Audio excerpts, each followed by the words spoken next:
What is up, hobby friends? In this video tutorial, I'm going to be showing you how to make some pretty easy, convincing garbage scatter for your urban tabletop games. Now I'm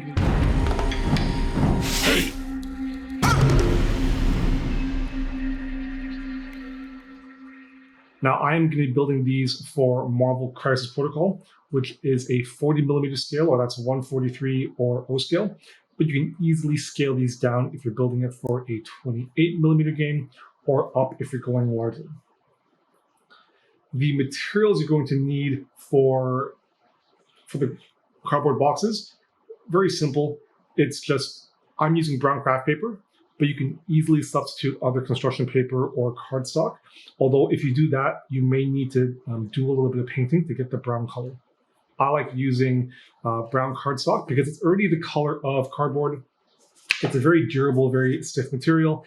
And once you've actually glued the box together, all you really need to do is use some oils, some washes, and weathering powders to stain and dirty up the boxes as you choose.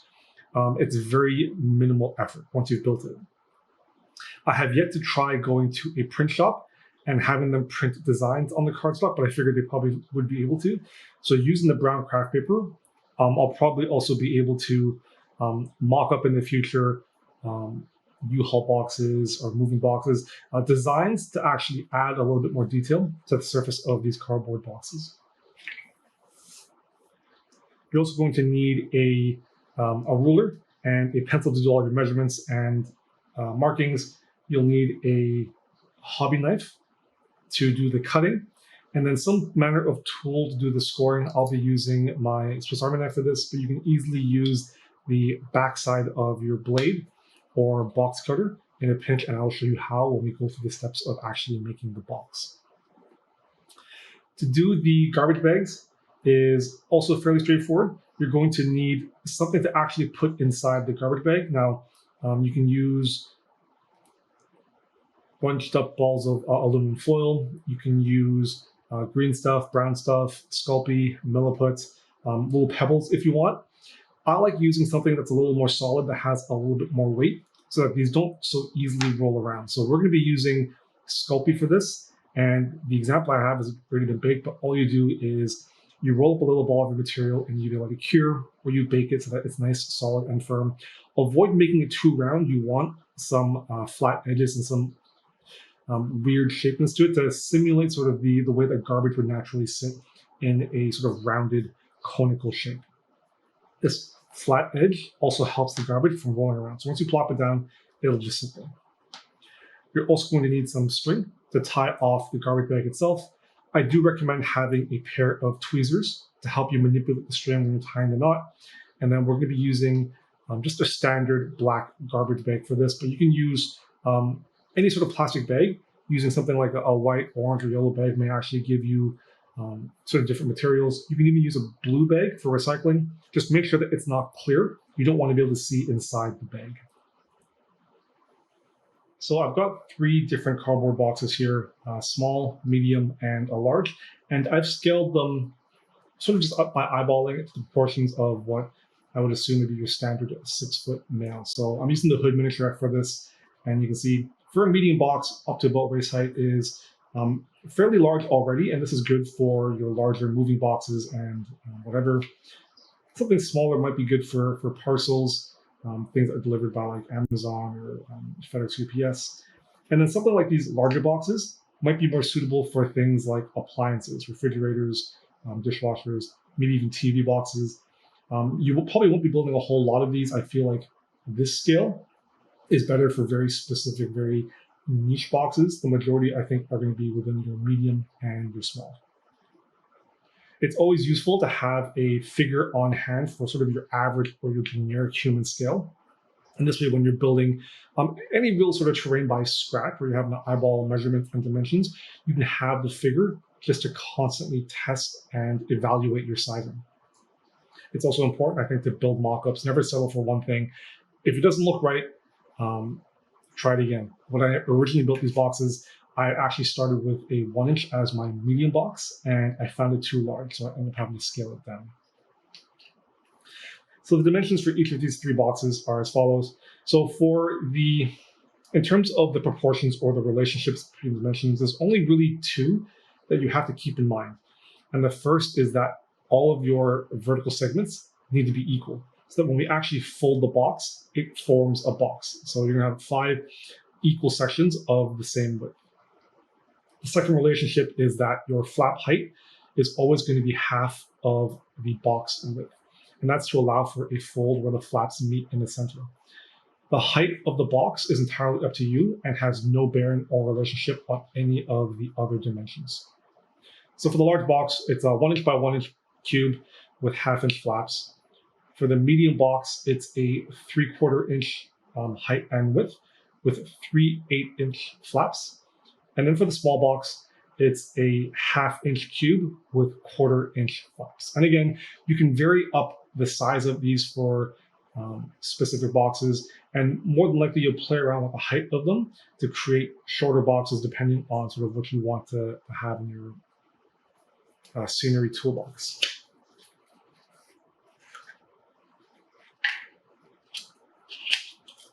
So once you've got the sort of template marked out and drawn on your craft paper, you can cut it out. You can see here that I'm doing a medium box. I've got my vertical sections and I've got the lines marking out where the folds and cuts are going to be. So when we make the box, we're going to have to make a couple of pre-cuts and pre-scores before we can begin folding the box itself. So what I'm gonna do is I'm gonna start first by scoring all of the lines. Now, what scoring will do is it'll allow you to make a fold much more easily without creasing the paper. If I can show you here.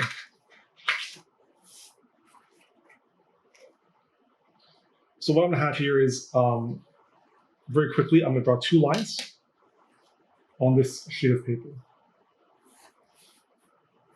And I'm gonna score one and not the other, and show you just how important, I think, how advantageous having a score mark is.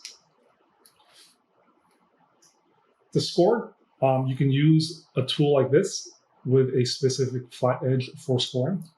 And all you're really doing is dragging it across a couple of times to add a crease or an indent. You can just as easily use the flat or back of your blade. Just be careful because there is a bit of a corner to it that you're not pushing too hard, otherwise it will cut through the paper.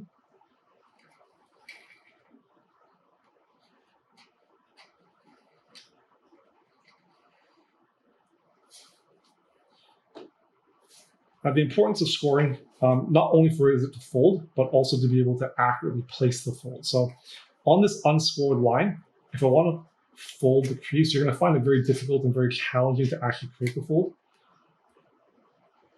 Easiest way is probably using a ruler behind to line up. But even still, you see that it's you're getting this uneven fold in both directions. The crease isn't clean. And then when we actually compress, the paper sort of cracks and it can potentially tear a little bit depending on the material. Right? There's a bit of a coarse and a roughness to it. That's just annoying to work with. On something that's been pre-scored, it's so much easier to fold, so much more accurate, and it gives a cleaner edge. So we want to make sure that we're scoring our folds, and you're always scoring on the outside of your fold. So what it does is it compresses the material down, and it gives you a bit of a valley or divide to be able to more easily fold in that direction.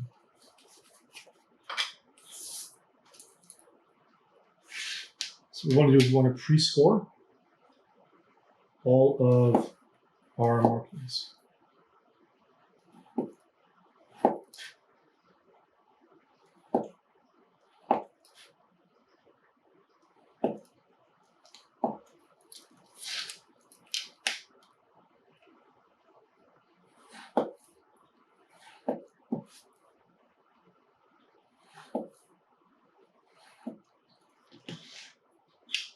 And then before we can actually begin to fold our box, we need to make a few cuts. We have to cut each of the verticals for the flaps.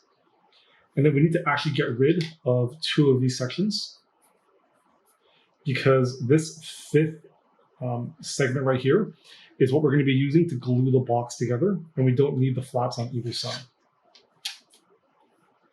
Using our score line as a reference, very quickly cut the knife along.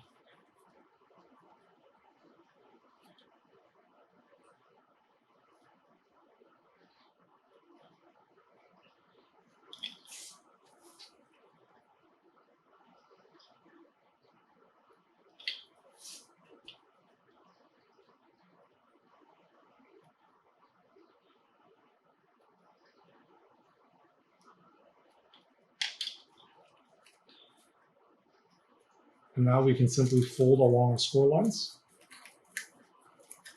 And you can see how quick and easy this is because we've pre-scored the material.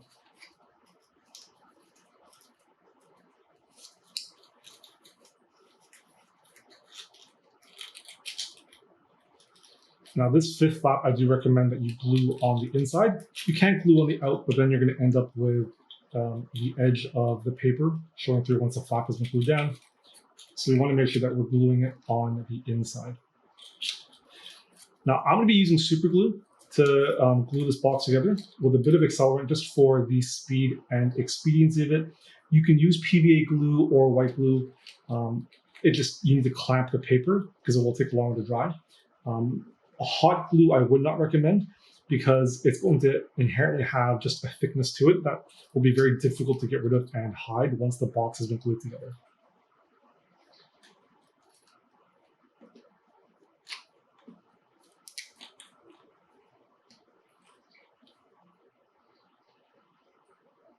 Make sure you get the super glue right up to the edge.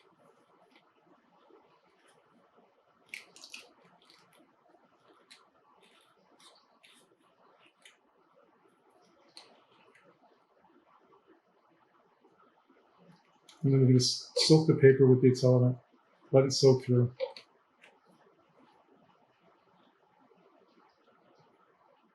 Hold it for a few seconds, and that'll be the main flap of the box glued.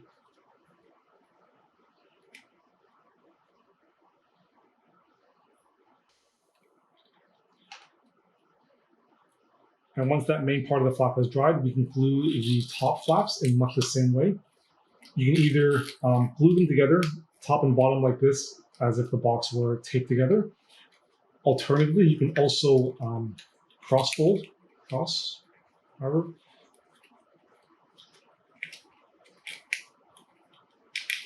and give it a much more quick and dirty, natural folded look. I like to do this when I'm packing and moving boxes, especially when the box is full, and I can very easily reopen the box, see what's inside, fill it up, move stuff around, without having to use tape to close it off.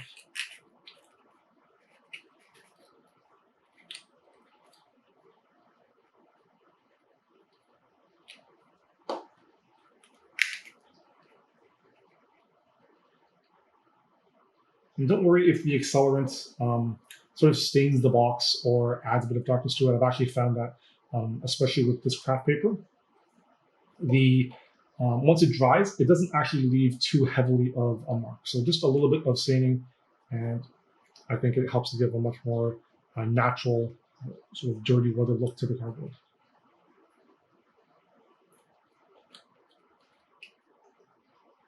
And you can glue the flaps in all manner of configuration. You can crease some of the corners, only glue in half. You can even crush parts of it to make the cardboard look like it's been compressed under some heavier material. And it's very easy to do. You just fold the paper in, you crease it, you crush it.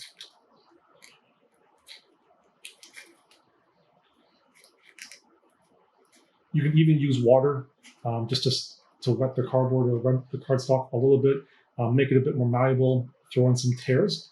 Just be careful not to oversaturate the box too much. Okay, to make the garbage bag, very, very simple, very straightforward technique. You're going to need something to put inside the garbage bag, like I've mentioned. So we have our little ball of Super Sculpey, which I already baked. If you have little pebbles, those are great too. I find that making the ball or the fill yourself allows you to more readily or more easily customize the shape and the size for the scale of the miniatures that you're working towards. I'm going for a fairly full garbage bag look, and I've sized the ball accordingly. I've then taken your standard black garbage bag and I've cut a square large enough for me to basically fit the ball in, wrap around,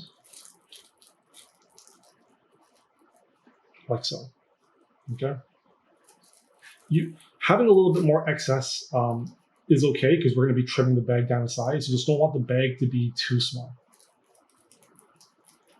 Before I do that, I need to prep and have a piece of string ready. I'm just using some sewing string.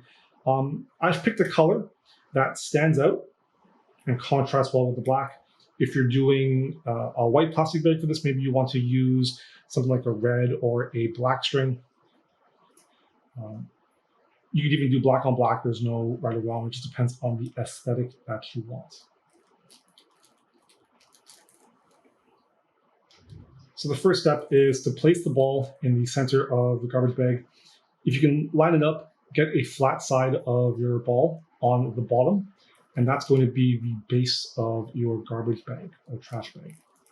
We're then going to fold it up and make sure that it's not overlapping too much. Try and get some natural looking folds.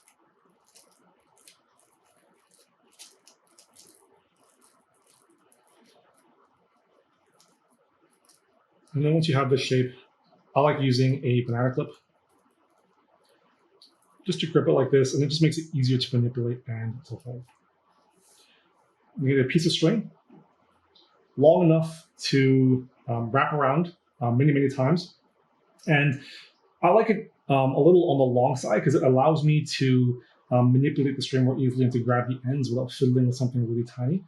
And this is where having a pair of tweezers is really useful for tying knots. So using my left hand, because it's my non-dominant hand, I'm just going to grip the string, sort of anchor it, thread the tweezers through. That'll help me tie the first knot very easily. And I want to try and get this close or as close to the actual ball itself as possible. Pull it tight, and then to stop it from expanding,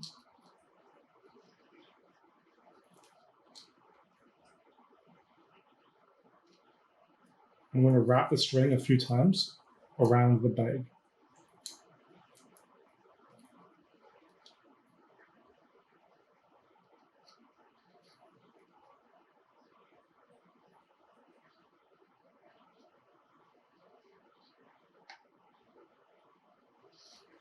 And now we can actually tie off a proper knot. So once again, using my non-dominant hand to anchor, tweezers to pull through.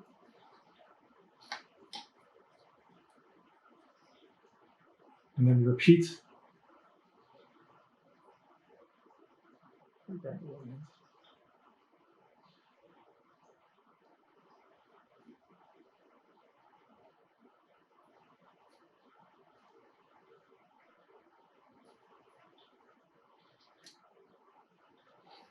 To finish tying the knots. If you really want to have a more prominent knot on the string, you can pull through a few more times.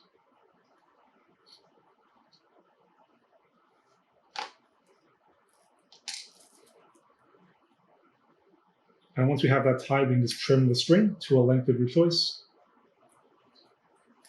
And then we're going to trim the top of the garbage bag. So not too close to the string. You don't want this to pop off, but if you tied it enough, not really a big deal. So trim right about there.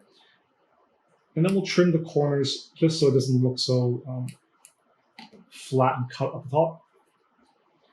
Use the tweezers to open up the top a little bit. And there you have it. Roll garbage bag of trash. And that's pretty much it for this video. Some very quick and easy techniques that help you to create just another level of nuance and detail and create that extra layer of narrative for your gaming board.